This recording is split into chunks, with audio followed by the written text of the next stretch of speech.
Hello everyone, welcome to computer science e class.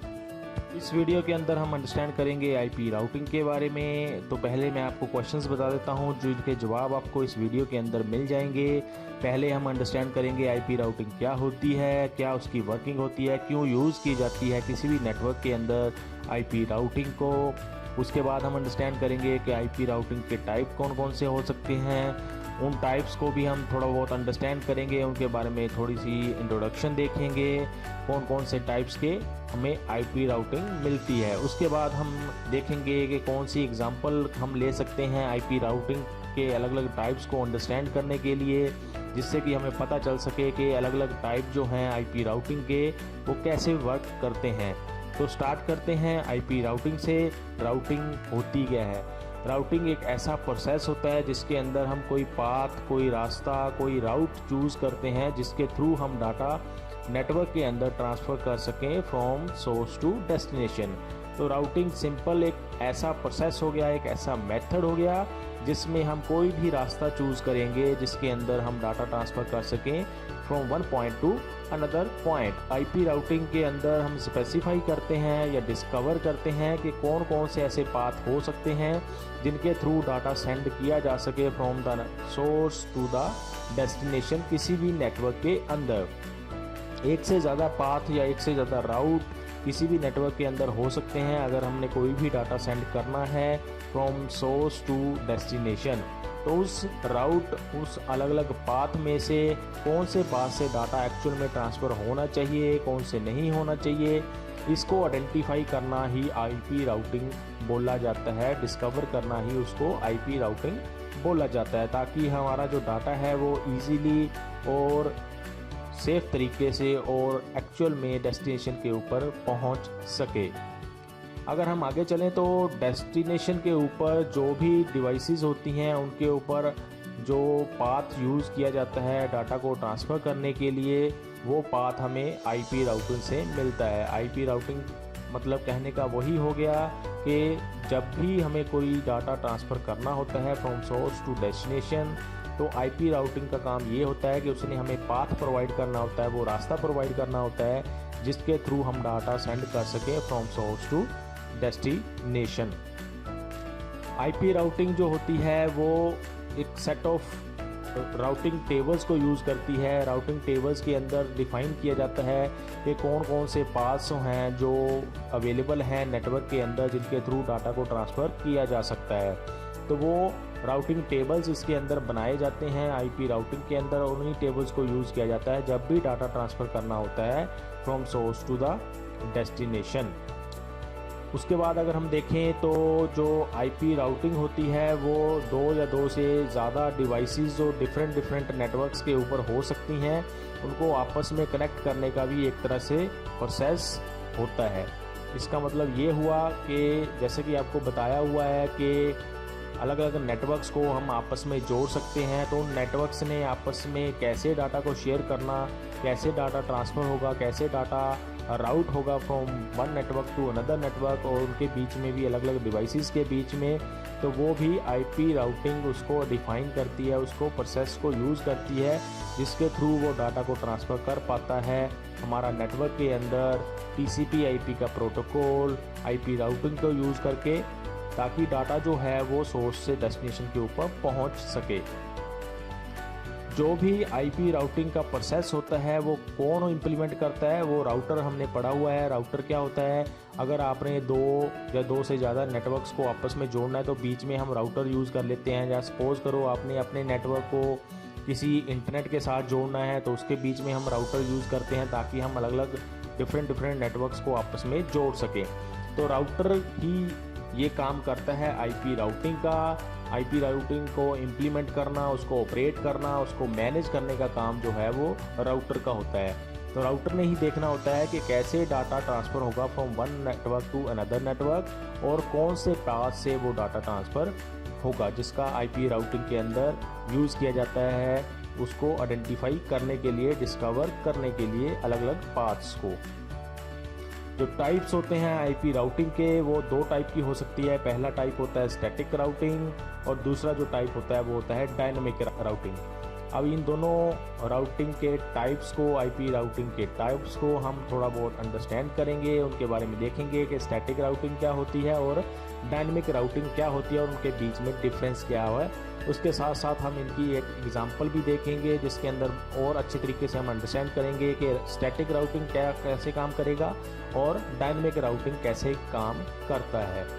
तो आगे चलते हैं और अंडरस्टैंड करते हैं कि स्टैटिक राउटिंग क्या होती है। पहले हम स्टैटिक राउटिंग के बारे में देखेंगे, फिर हम डायनेमिक राउटिंग के बारे में देखेंगे। स्टैटिक राउटिंग क्या होती है, इसके अंदर जो भी राउटिंग टेबल्स यूज़ किए जाते हैं उनके अंदर मैन्युअली एंट्री की जाती है कि किस राउट से, किस पाथ से हमने डाटा को ट्रांसफ़र करना है फ्रॉम सोर्स टू डेस्टिनेशन। तो यहाँ पे मतलब स्टैटिक राउटिंग का ये हो गया कि अगर आपने कोई भी राउट, कोई भी पाथ डिफाइन करना है स्टैटिक राउटिंग के अंदर, तो वो हम पाथ खुद करते हैं, राउटर उसको खुद क्रिएट नहीं करता है या खुद डिफाइन नहीं करता है, खुद डिस्कवर नहीं करता है पाथ्स को कि किस पाथ से डाटा एक्चुअल में ट्रांसफ़र होना चाहिए। वो एडमिनिस्ट्रेटर के ऊपर डिपेंड करता है जिसने ये पाथ देखना होता है कि कौन से पाथ से कोई भी डाटा ट्रांसफ़र होगा फ्रॉम सोर्स टू डेस्टिनेशन। तो इसलिए यहाँ पे लिखा हुआ है कि राउटिंग टेबल के अंदर मैन्युअली एंट्री की जाती है किसी भी पाथ की, अगर कहीं से भी हमने डाटा ट्रांसफ़र करना है फ्रॉम सोर्स टू डेस्टिनेशन। अब जो मैंने आपको जैसे बताया कि जो एडमिनिस्ट्रेटर होते हैं, नेटवर्क एडमिनिस्ट्रेटर होते हैं, वो इस टाइप की राउटिंग को यूज़ करते हैं, वही मैन्युअली चेंज करते हैं राउटिंग टेबल के अंदर और डिफाइन करते हैं कि किस राउट से, किस पाथ से हमारा डाटा ट्रांसफ़र होगा स्टैटिक राउटिंग का यूज़ करके। अब जो ये स्टैटिक राउटिंग होती है, इसको राउट कमांड को यूज़ करके नेटवर्क एडमिनिस्ट्रेटर डिफाइन करते हैं, राउटिंग टेबल के अंदर चेंज करते हैं, उनके अंदर मैन्युअली एंट्री करते हैं। तो ये आपको पता होना चाहिए कि राउट कमांड का यूज़ किया जाता है स्टैटिक राउटिंग के अंदर एडमिनिस्ट्रेटर के द्वारा, ताकि वो राउटिंग टेबल्स के अंदर चेंज कर सके और मैन्युअली कोई एंट्री कर सके या उसको चेंज कर सके। स्टैटिक राउटिंग जो होती है उसके कुछ एडवांटेजेस हो सकती हैं डायनेमिक राउटिंग के ऊपर, जैसे कि स्टैटिक राउटिंग जो होती है वो सिंपल होती है, उसको इम्प्लीमेंट करना छोटे से नेटवर्क के अंदर आसान होता है या इजी होता है। अब जो यहाँ पे लिखा हुआ है कि स्मॉलर नेटवर्क्स के अंदर इसको सिंप्लिसिटी से के साथ इम्प्लीमेंट किया जा सकता है। तो जो स्टैटिक राउटिंग होती है वो मोस्टली हम स्मॉलर नेटवर्क्स के साथ ही यूज़ करते हैं। अगर आपने बहुत बड़े नेटवर्क के अंदर स्टैटिक राउटिंग यूज़ कर ली तो बहुत सारी प्रॉब्लम्स आनी शुरू हो जाती हैं, जो कि इसकी एक डिसएडवांटेज होती है। तो अगर हमने छोटे नेटवर्क की बात करनी है तो स्टैटिक राउटिंग जो होती है वो ज़्यादा अच्छे तरीके से हम इम्प्लीमेंट कर सकते हैं, या उसको मैनेज करना भी थोड़ा बहुत काफ़ी आसान होता है अगर हम डायनेमिक राउटिंग के साथ उसको कंपेयर करें तो अगर हम आगे चलें तो राउटिंग टेबल जो है स्टैटिक राउटिंग के अंदर पहले से ही कैलकुलेटेड होता है, क्योंकि राउटिंग टेबल के अंदर पहले से ही मैनुअल एंट्री करके उनको राउट डिफाइन कर दिए जाते हैं कि किस राउट से डाटा ट्रांसफ़र होगा जब भी हम किसी सोर्स से किसी डेस्टिनेशन को डाटा सेंड करेंगे एक नेटवर्क के अंदर। तो राउटिंग टेबल्स में जितने भी राउट डिफाइन होते हैं वो पहले से ही कैलकुलेटेड होते हैं, बार बार डिफाइन करने की उनको ज़रूरत नहीं होती है। अगर एडमिनिस्ट्रेटर चाहे तो अपने हिसाब से किसी टाइम उसको चेंज कर सकता है, लेकिन जब भी डाटा ट्रांसफ़र होगा तो राउटिंग टेबल से सीधा वो राउट को यूज़ करके डाटा को ट्रांसफ़र कर सकता है किसी भी नेटवर्क के अंदर। तो जब भी आप बार बार डाटा ट्रांसफ़र करोगे, सपोज करो आपने एक सोर्स से सेम डेस्टिनेशन को डाटा ट्रांसफ़र करना है, तो वो सेम पाथ ही यूज़ करेगा जो राउटिंग टेबल के अंदर डिफाइन किया गया है। ऐसा नहीं होगा कि एक टाइम पे एक पाथ से डाटा गया, दूसरे टाइम पे दूसरे पाथ से डाटा जाएगा। वो जब तक एडमिनिस्ट्रेटर खुद नहीं चेंज करेगा राउट को तब तक वो सेम पाथ को ही यूज़ करता रहता है, इसीलिए इसको बोलते हैं स्टैटिक राउटिंग। ये सेम पाथ यूज़ किया जाता है जब भी डाटा ट्रांसफ़र होता है फ्रॉम सोर्स टू डेस्टिनेशन, जो पाथ राउटिंग टेबल के अंदर डिफाइंड होता है। उसके बाद अगर हम आगे चलें, जो स्टैटिक राउटिंग होती है जैसे कि मैंने आपको पहले भी बताया कि स्मॉल नेटवर्क्स के अंदर ही उसको हम यूज़ करते हैं, उसी तक वो लिमिटेड होता है। और अगर हम बड़े नेटवर्क की बात करें तो उसके अंदर वो अच्छे तरीके से काम नहीं करता है या बहुत ज़्यादा प्रॉब्लम्स आती हैं उसको हैंडल करने के अंदर। अगर कोई पाथ जो है वो नेटवर्क के अंदर काम नहीं कर रहा है या अवेलेबल नहीं है या उसके अंदर कोई ख़राबी आ गई है, तो उस केस में भी स्टैटिक राउटिंग जो है वो सेम पाथ से ही डाटा को ट्रांसफ़र करने की कोशिश करती है, जो इसकी एक डिसएडवांटेज बन जाती है। अब क्योंकि वो पाथ काम नहीं कर रहा है या उसके अंदर कोई ख़राबी आ गई है तो डाटा ट्रांसफ़र नहीं हो पाता है उस पाथ को जब भी वो डाटा ट्रांसफ़र करने के लिए स्टैटिक राउटिंग यूज़ करती है। तो ये प्रॉब्लम स्टैटिक राउटिंग के अंदर आती है कि वो सेम पाथ को ही यूज़ करने की कोशिश करती है, अगर वो पाथ काम कर रहा है तब भी, अगर वो पाथ काम नहीं कर रहा है तब भी। तो ये एक डिसएडवांटेज है स्टैटिक राउटिंग। आगे चलते हैं और हम देखते हैं दूसरा टाइप आईपी राउटिंग का, जो होता है डायनामिक राउटिंग। और डायनामिक राउटिंग क्या होती है, इसके अंदर जो राउटिंग टेबल्स डिफाइंड होते हैं, उनके अंदर जो राउट्स डिफाइन होते हैं, जो पाथ्स डिफाइन होते हैं, वो ऑटोमेटिकली एडजस्ट होते रहते हैं करंट सिचुएशन के हिसाब से, कि नेटवर्क की करंट सिचुएशन क्या है, उसके अंदर कौन कौन से पाथ काम कर रहे हैं, किन के अंदर ज़्यादा ट्रैफिक है, किन के अंदर कम ट्रैफिक है, कौन सा नेटवर्क का पाथ ज़्यादा अच्छे तरीके से काम कर रहा है। ये कुछ चीज़ें हैं जिनको देख के डायनामिक राउटिंग जो है वो ऑटोमेटिकली एडजस्ट करती हैं राउट्स को, और राउटिंग टेबल के अंदर चेंज करती रहती हैं टाइम टू टाइम। तो जब भी हम डाटा ट्रांसफ़र करते हैं डायनामिक राउटिंग को यूज़ करके, उस केस में हो सकता है एक टाइम पे डाटा एक पाथ से ट्रांसफ़र हो सकता है दूसरे टाइम पे किसी दूसरे पाथ को यूज़ करके वो डाटा ट्रांसफ़र करे from same source to same destination. तो ये डायनामिक राउटिंग यहाँ पे थोड़ी सी एडवांटेज मिलती है इसका यूज़ करके, जब हम इसको कंपेयर करते हैं स्टैटिक राउटिंग के अंदर, जिसके अंदर वो सेम पाथ को यूज़ करने की कोशिश करता है स्टैटिक राउटिंग, अगर वो पाथ ब्रोकन है या नहीं काम कर रहा है तब भी। डायनामिक राउटिंग के अंदर ये प्रॉब्लम नहीं आती है। डायनामिक राउटिंग जो है वो अलग अलग प्रोटोकॉल्स को यूज़ करता है, जैसे कि राउटर इंफॉर्मेशन प्रोटोकॉल, जिसको यूज़ करके वो अलग अलग पाथ्स को, अलग अलग राउट्स को डिस्कवर करता है फ्रॉम सोर्स टू डेस्टिनेशन, कोई भी डाटा पहुंचाने के लिए। उसके हिसाब से फिर वो राउटिंग टेबल के अंदर चेंज करता रहता है डायनामिक राउटिंग।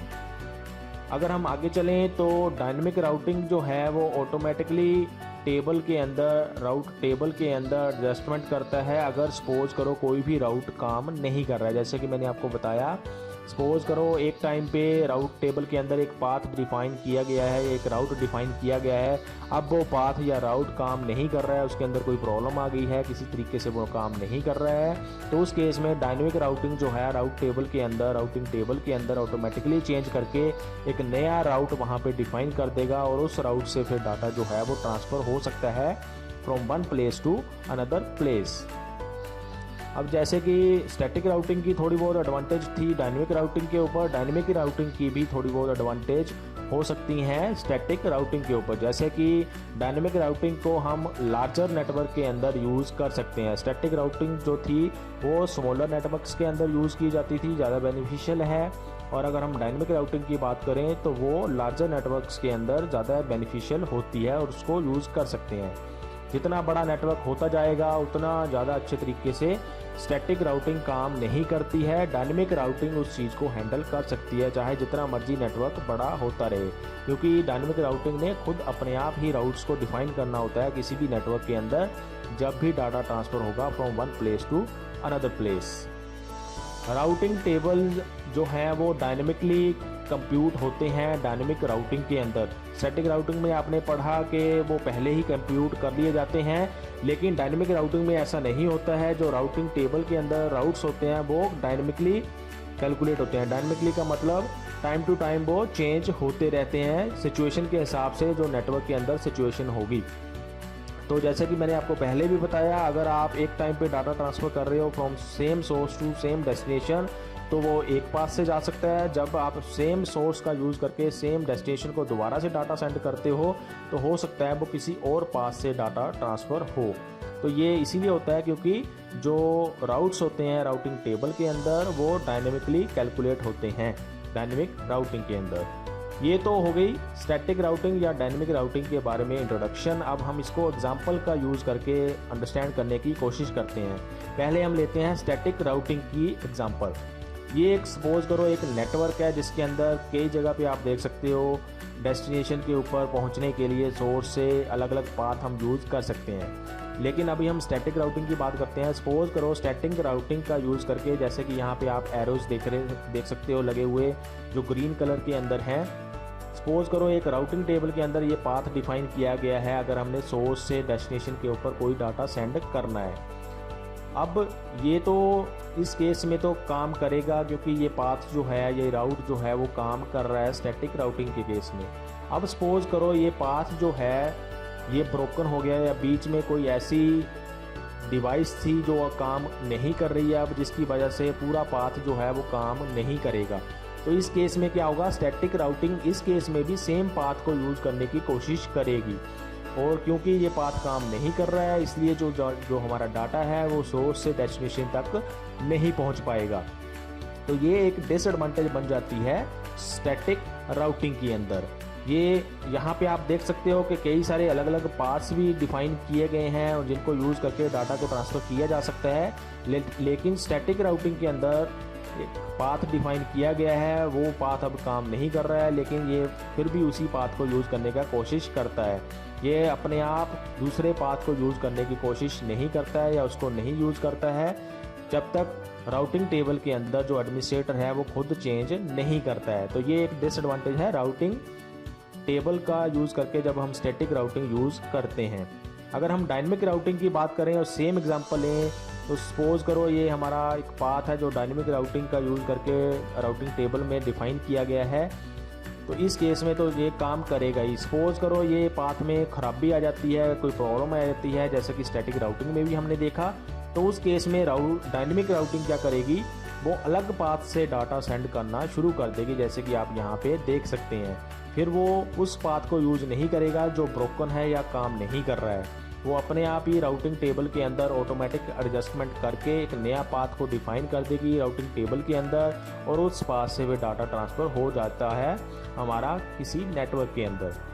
तो ये एडवांटेज जो है हमें डायनेमिक राउटिंग के अंदर मिल जाती है कि हमारा डाटा जो है वो ऑलमोस्ट एवरी टाइम ट्रांसफ़र हो जाता है फ्रॉम सोर्स टू डेस्टिनेशन। अगर एक पाथ के अंदर खराबी आ भी जाती है तो दूसरा पाथ वो अपने आप यूज़ कर लेता है, जो कि एक डिसएडवांटेज थी स्टैटिक राउटिंग के अंदर। वो सेम पाथ को ही यूज़ करने की कोशिश करता है अगर वो पाथ काम नहीं भी कर रहा है तब भी। तो ये था एक छोटा सा टॉपिक आईपी राउटिंग के बारे में, उसके टाइप्स के बारे में, और उसकी एक एग्जांपल देखी हमने जिसको ज़्यादा अच्छे तरीके से अंडरस्टैंड करने के लिए हमने यहाँ पे देखा इस वीडियो के अंदर। अगर आपके कोई भी क्वेश्चन है, कुछ क्वेरीज़ हैं जो आपको नहीं समझ आया है इस वीडियो के अंदर, तो आप मुझसे कमेंट सेक्शन के अंदर वो क्वेश्चंस पूछ सकते हैं। अभी के लिए इस वीडियो के अंदर इतना ही। Thanks for watching.